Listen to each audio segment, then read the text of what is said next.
மனுஷன் நிம்மதியில்லாத ஒரு வாழ்வை வாழ்ந்து கொண்டிருக்கிறான்.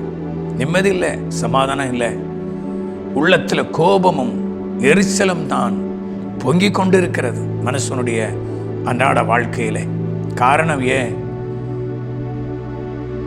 மனுஷனை உண்டு பண்ணின தேவனை அவன் விட்டு தூரம் போய் வாழ்கிற வாழ்க்கை தான் அவனை ஒடுக்குகிறது. மனுஷர்களை கவனிங்க, உள்ளத்தில் எரிச்சலும் கோபமும் வேண்டாத சுபாவங்களும் கொண்டிருக்கிறான் மனுஷன்.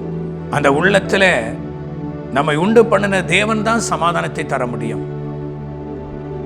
இந்த உள்ளத்தில் சமாதானம் வேண்டும் என்று புகையிலை, லகரி பானங்கள்,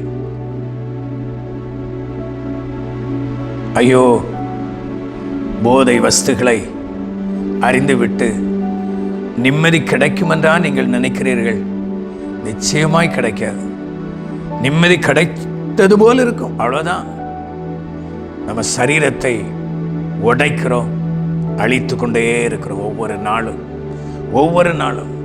இதனால கேன்சர், இதனால பலதரப்பட்ட வியாதிகள், நிம்மதி கிடைக்காதனால நிம்மதிக்காக ஓடி எய்ட்ஸ் வியாதி, ஐயோ படுகிற அவஸ்தைகள், இதிலிருந்து எனக்கு ஒரு விடி வராதா? ஐயோ இது என்ன சாப வாழ்க்கையா இருக்கு, இதிலிருந்து ஒரு விடுதலை எனக்கு வராதா?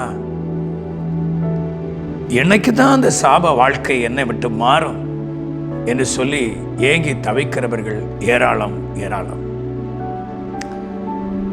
இந்த சூழ்நிலையில் இன்றைக்கு இந்த நிகழ்ச்சியை நீங்கள் கேட்டுக்கொண்டிருக்கலாம். அருமையான சகோதரி, அருமையான சகோதரா, அருமையான தகப்பனே, தாயே, ஒருவேளை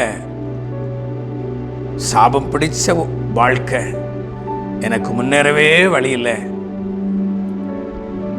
எங்க போனா நிம்மதின்னு சொல்லி நீங்கள் இந்த நிகழ்ச்சியை உங்க வீட்டில் இருந்து பார்த்து கொண்டிருக்கலாம். இல்லை நீங்க டிராவலிங் பண்ணி கொண்டிருக்கும் போது இந்த நிகழ்ச்சியை நீங்க பார்த்து கொண்டிருக்கலாம். எனக்கு ஒரு விடிவு வராதா என்று சொல்லி ஏங்கிக் கொண்டு நீங்க இருக்கலாம். நிச்சயமாய் முடிவு உண்டு. உன் நம்பிக்கை வீண் போகாது. உன் நம்பிக்கை இயேசு மேல வரட்டு. எங்கேயோ நான் நம்பிக்கை வைக்கிறேன்னா இந்த இயேசு விடுதலையாக்க முடியாது.